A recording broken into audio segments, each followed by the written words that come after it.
And so you see him, he's looking rough, but he looks sober, you know, and RAQ is uncomfortable with him talking, right? Because the concern is we see the talking Lou's been doing and the problems that it's brought. But now with him being sober, that maybe much as with Marvin, he might be able to talk through his problems without like telling all of their dirty laundry. You know, and so, but yet still, it's interesting here. And it kind of reminded me of back in, what would that have been, episode 8? The conversation that Marvin and RAQ had when Lou showed up at the house, like drunk and carrying on and stuff. The conversation that they had when they sat down by themselves about dealing with what looks back at you in the mirror. And so here you have it where they're sitting now in this therapy session and RAQ explains that, well, it sounds like she's paying for his therapy, you know, and it sounds like it's costing a grit. And her expectation was that she drops Lou off there, they do what they have to do to get him right, and he'll be good to go.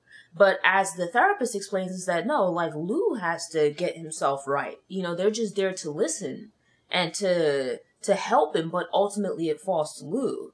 And part of therapy is talking and getting some of these feelings and things like that out so that you can deal with them and start to like acknowledging the problem so you can start to deal with it. What RAQ explains is that basically, you know, she sees therapy, like she doesn't really believe in therapy. She sees it much as like going to church and praying things away, which if you think about it, like for some people, like prayer can be like a form of therapy, right? It's like you think of prayer and like positive affirmations or meditation and things like that, right? It's what varies is who you see yourself as speaking to. But basically what it is, it's giving voice to your feelings, your inner thoughts and whatnot, expressing your feelings, your emotions, what's going on with you and whatnot, so that in saying those things out loud and expressing those things, it number one allows you to acknowledge them, to identify what those feelings are, and to then put yourself in the position to do something about it, right? And so she expresses here that, you know, she dropped Lou off at this therapy place for him to get help, for them to fix him. And for herself, she acknowledges as well that, you know, her and Lou have been through much of the same things, right? As she explains here that it's always been unclear just how much of an age gap there is between the Thomas siblings, right? We know RAQ's age, but less certain about Marvin's and less certain about Lou's, right? We know her age because we know Kanan's age and how old she was when she had him. So at this point, RAQ is now about like 32 years old. Right? But, she expresses that, like, you know, much as with Lou, like, she's been through things in her life. We know this from Marvin as well. And that was the thing that I thought was interesting from that previous conversation between her and Marvin.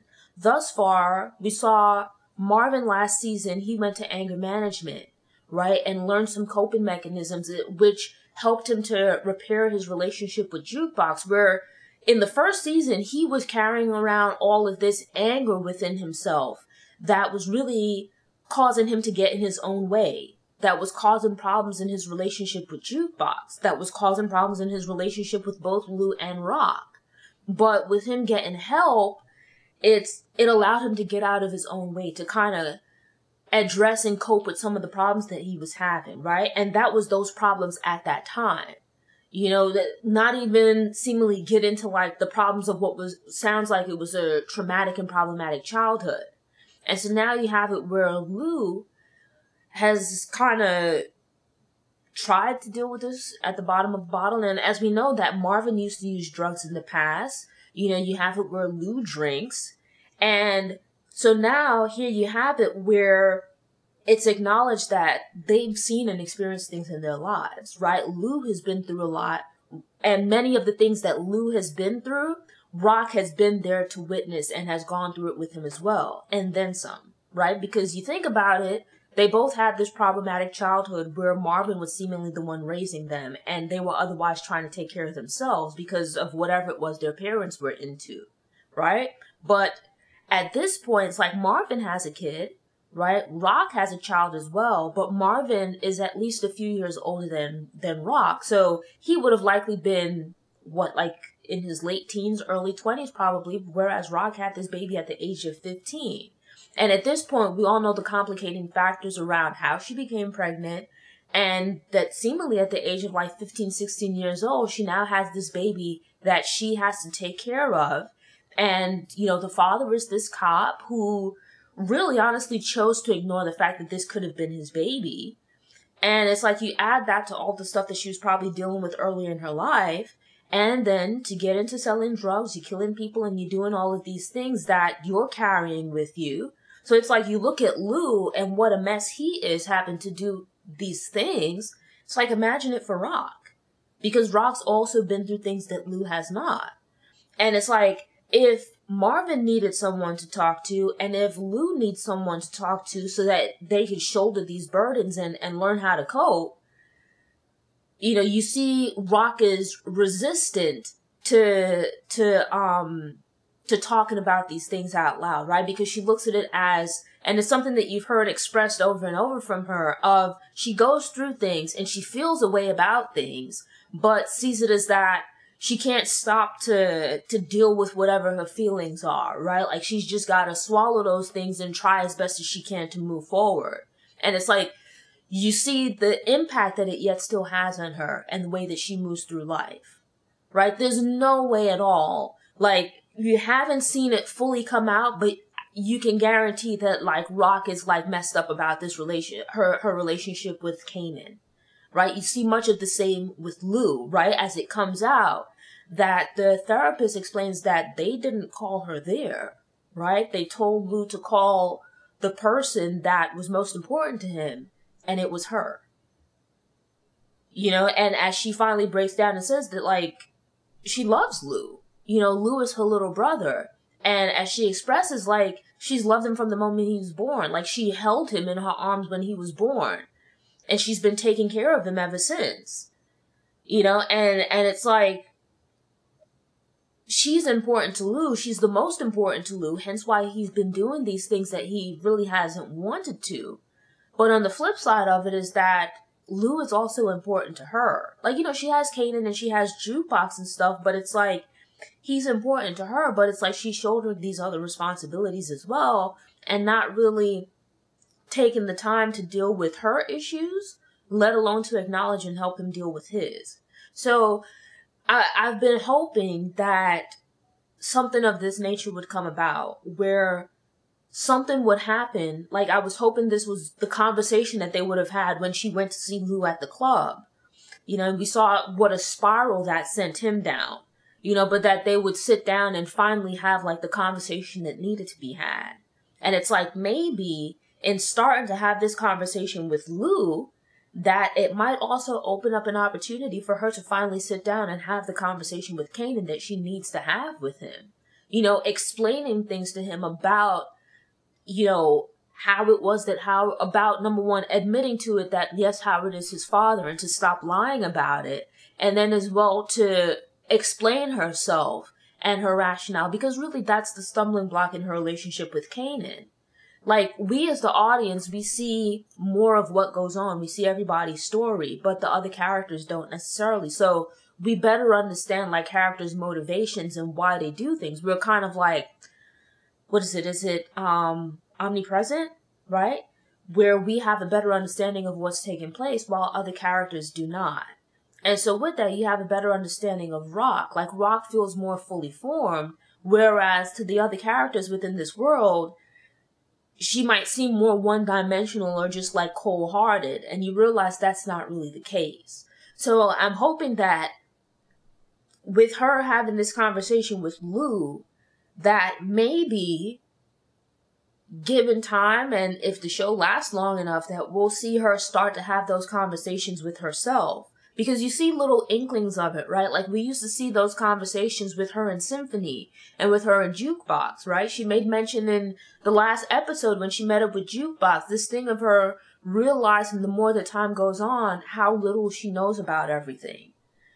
You know? And it's like, but outwardly you just see this face of confidence, and it's like inside she knows that she's making a mess of things, right? But doesn't know what else to do.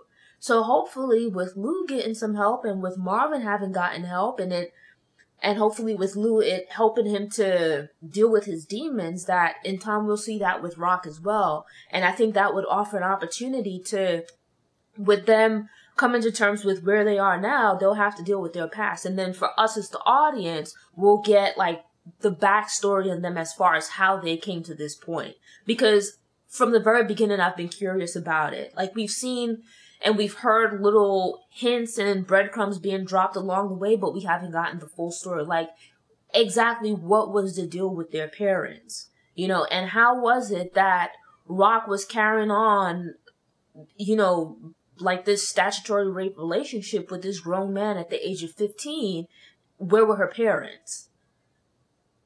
You know, and then it's like, once Kanan was born and she got into selling drugs, how did that ever happen?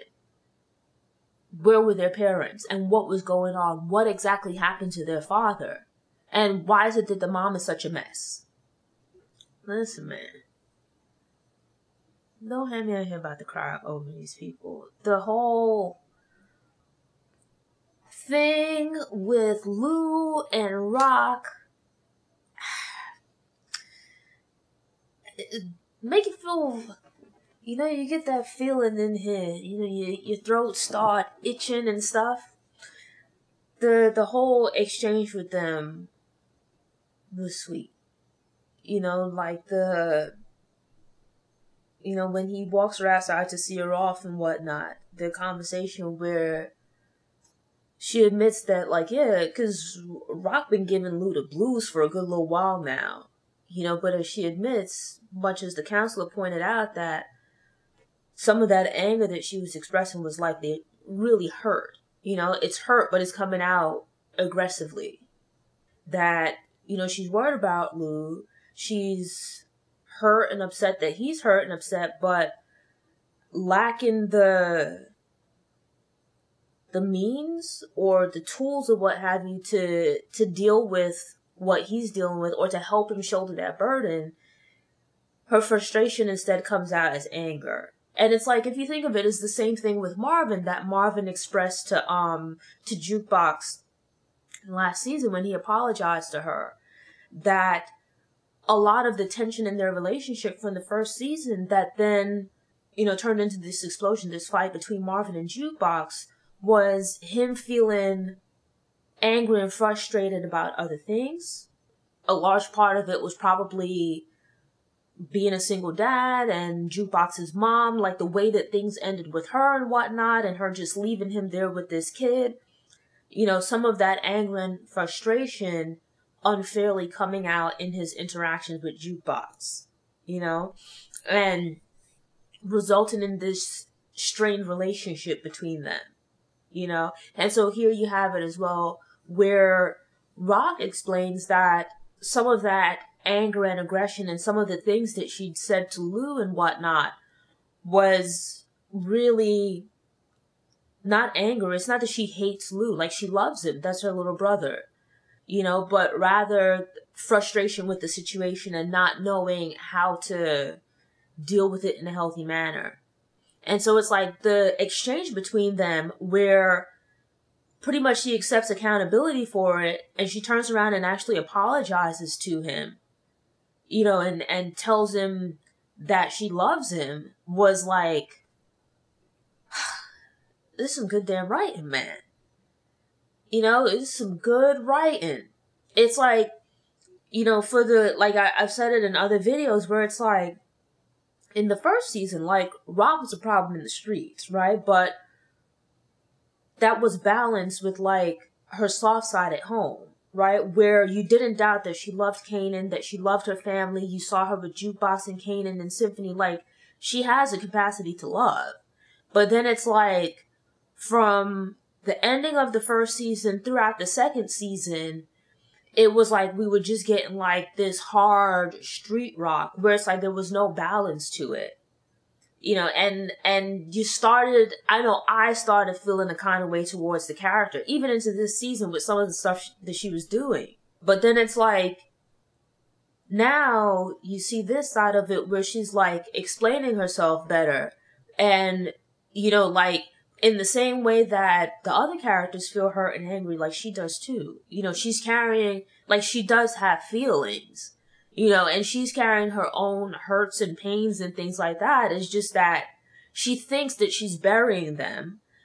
And to some degree she does, but it comes out as anger. It comes out as aggression, right? It comes out in these unhealthy ways that then creates problems in her relationships with other people. You know, and so it was nice to see her apologize to Lou and explain herself, right? To tell him that she loves him and that she wants him to get better. You know, and like she says, like, he thanks her for paying for him to be at this place. And she says that, like, you know, it's her and Marvin that Marvin cares about him and she does too. Like, they want him to get better. You know, and it's like the hurtful things that she said. And that's the thing about when you say things in anger, it's like you say things to say them, but they're not really what you mean. You know, it's like you're saying things to hurt the person because you're hurt. And it's like, you don't always have the opportunity to take those things back, you know, but here it is that fortunately they have a chance to have this conversation where, you know, she can apologize and accept accountability and pretty much tell Lou that she's there for him, you know, and it's like, it was nice to see this human side of RAQ because we haven't been seeing it for a very long time. Thanks for tuning in. To ensure you don't miss any episodes, subscribe to the channel, click the notification bell, go ahead and click the thumbs up button if you like what you saw, and go ahead and share it on social media.